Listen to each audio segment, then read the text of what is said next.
Hi my loves, welcome back to my channel. I'm Jess from Bahati Life. Thank you so much for tuning in.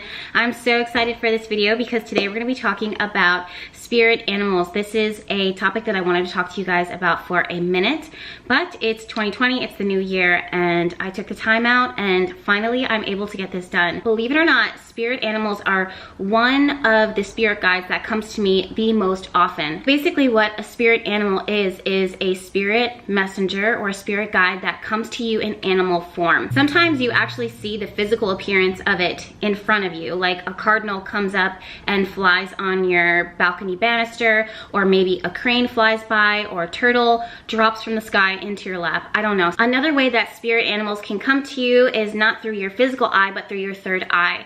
And this is when we see it through our dreams, through visions, through our meditation. Another way that spirit animals can come to you is not by physically seeing them in the real life, but symbolically seeing them. So this is when we see pictures of them that keep surfacing somehow in our lives. Maybe we see it on a card, like a birthday card, or maybe something like a tarot card. Maybe you see it on a painting or a drawing or whatever. But you see that animal and something about it resonates, or you keep seeing it repeating over and over and over again. Why this happens and why this is coming to you in animal form is for a few reasons. The first reason is you are receiving a message, guidance, clarity, or confirmation from the spirit world, from your spirit guides. One thing that I've realized lately is that there's this emphasis on spirit guides, and we almost expect them to come to us in human form, but that is not always the case.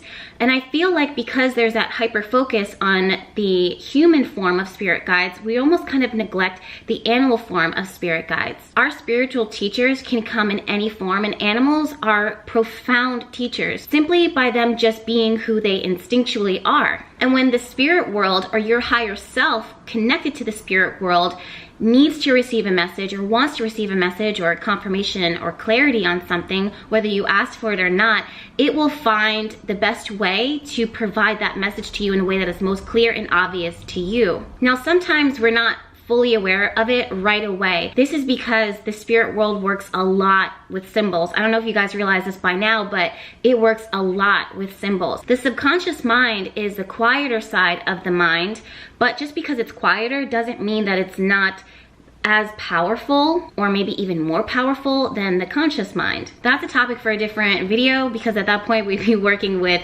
feminine and masculine energies. So I'm gonna leave that aside for now, focusing back on the subconscious mind. Because it's a lot more quiet, it doesn't scream as loud or isn't as obvious as the conscious mind unless you focus your attention on the subconscious. But the problem is that because subconscious works so much with symbols and how things feel and your ability to receive those messages, you kind of sometimes don't even realize that you're receiving these messages until they trickle into your conscious mind, unless you're actively working with the subconscious in order to connect with that.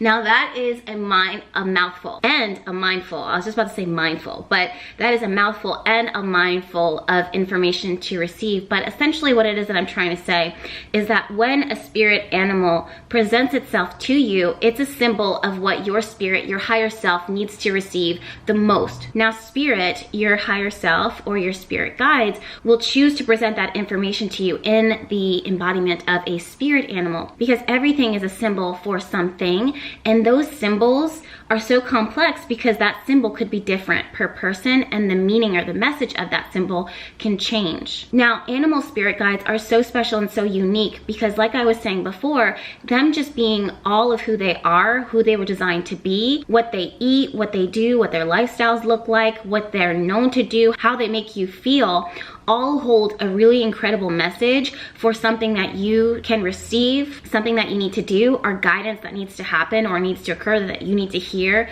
again, at that point within your life. So remember how I was saying that there's a lot of subconscious work that is happening here. When it is the subconscious mind kind of aligning with the guide or the messenger that would present the most impactful message that will make the biggest difference and that you'll be able to notice it, that's when the spirit animal will show up. Either you'll cross paths with it, you'll keep seeing it again and again and again in random circumstances to the point where you're like, wait a minute, this is not a coincidence anymore. So that's the subconscious moving into the conscious, making itself known to you in that moment. So you start to pick up on those details. You start to notice it because that is what you are receiving. Then we also have the active side of that, where you might need to receive a message yourself, or you might need a little additional help and guidance. This is when you can actively call out to the spirit world or to the animal spirit world and say, listen, I need help in learning how to be brave and confident and assertive. What animal stands out to me the most when it comes to those three traits? And right now at the top of my head, I can think of a lion. So you can then focus your meditation on the spirit and the energy of a lion and watching it and observing it through your third eye, and then mirroring the essence of the lion just in his natural state of being, or in her natural state of being. So then you become the embodiment of the energy that you need to receive the most help with. This is something that's been happening since humans have been walking the earth and coexisting with animals.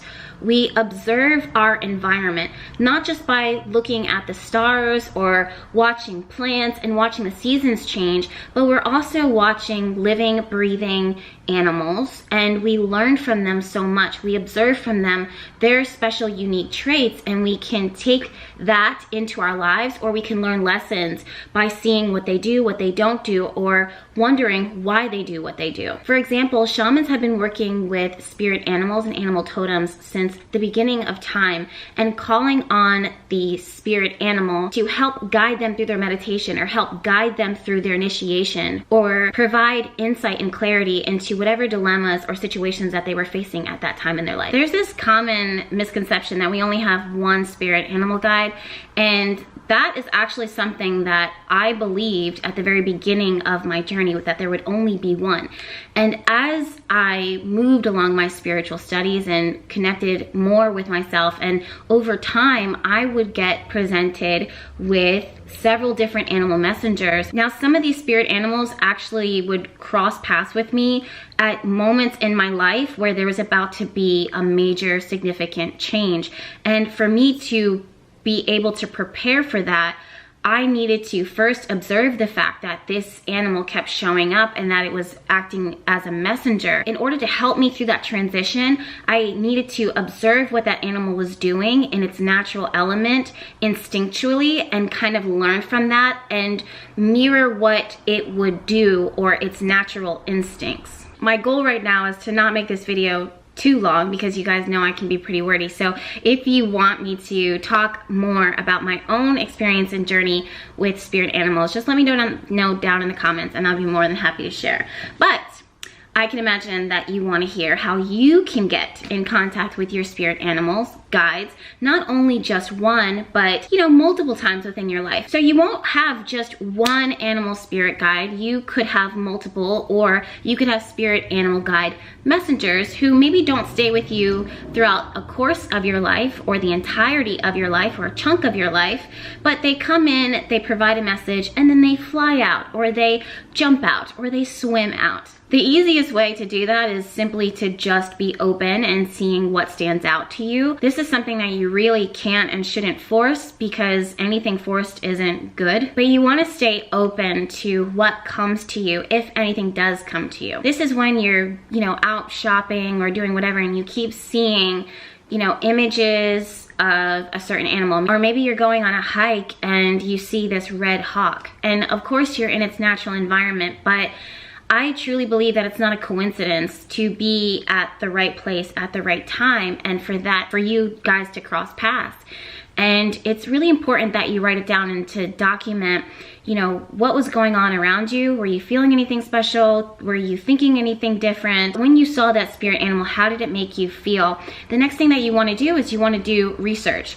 Now, when I say research, I'm telling you guys, this is very controversial, but I say don't look into what other people have said when it comes to spirit animals. That should not be your first and foremost. I think that the best thing that you can start by doing is by consulting your inner guide, by consulting your higher self and saying, what does this, when I saw this animal, or what is my vibe towards this animal, how does that animal's energy make me feel? What does it trigger and represent for me? Because again, we're working with symbols, and the spirit world is so highly concentrated and revolves around symbols. Not in the sense that it wants to be cryptic, but because one symbol, one tiny detail can hold a huge message for you. You just need to be open to receiving it, and you need to be active in asking that question. The next research that I recommend that you do is actually watching and observing that animal in its natural habitat, or reading about what that animal is like. And the last research, the very last research that I recommend that you do, or that I can support you doing,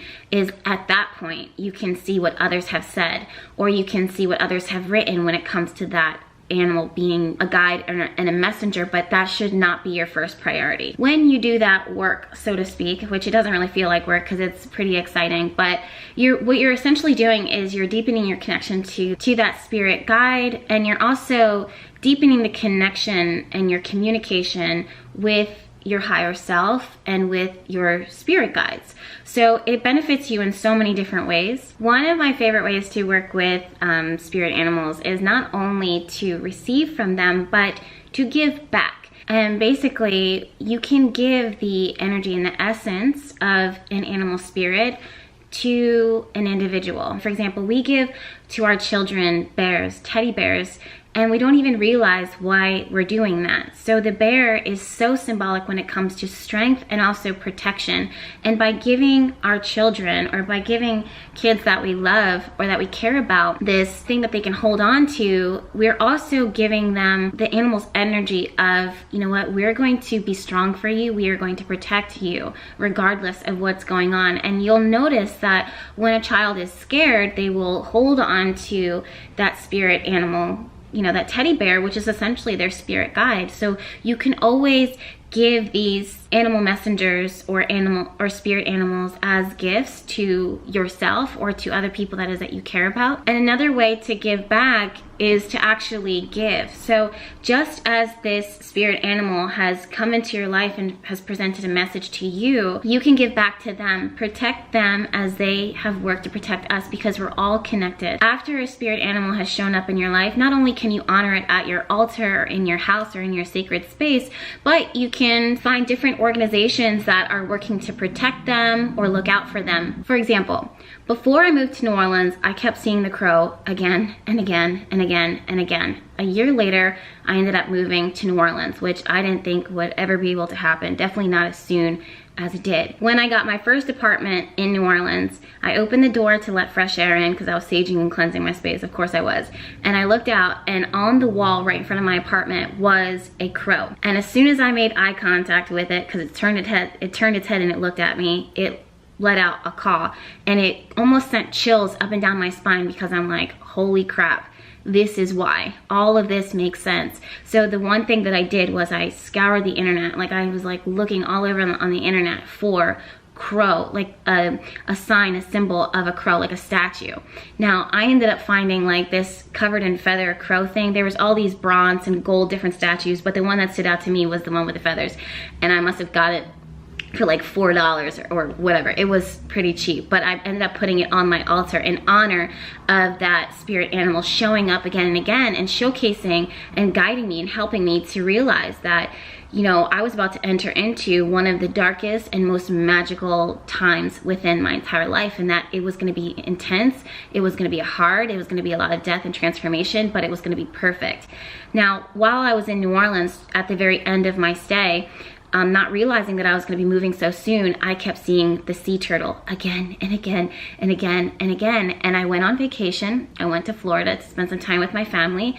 And when I was there, I ended up getting an apartment, kind of randomly, kind of spontaneously, but also kind of not really. While I was in Florida, I kept seeing the sea turtle everywhere. In fact, one of the apartments that I was considering moving into had the sea turtle all over it. But definitely in my area, the sea turtle is everywhere. So one of the ways that I decided to give back after I moved into the apartment that I'm at currently was to give a sum of, you know, offering to a sea turtle preservation society that is helping to protect not only the eggs of the sea turtles or the life of the sea turtles, but also the beaches that the sea turtles are coming in to lay their eggs before they go back out into the ocean. All right, you guys, so that's pretty much all I can say, or all I have to say right now that I can think of. And as I look at my clock, it's 1:11, but I would like to hear what spirit animals or animal guides have come to you in your journey. Let me know down in the comments. I'm also interested in hearing if you have discovered that you have more than one, or if there's one consistent animal totem that presents itself to you or that you work with specifically. And if you feel called to share, I would like to hear what is the biggest lesson that you've learned or the biggest message that you received from that spirit animal so far at this point in your journey. On that note, I will see you guys in my next video. Please make sure that you are subscribed to this channel because there's plenty more videos where this came from, and I'll see you in my next one. Bye.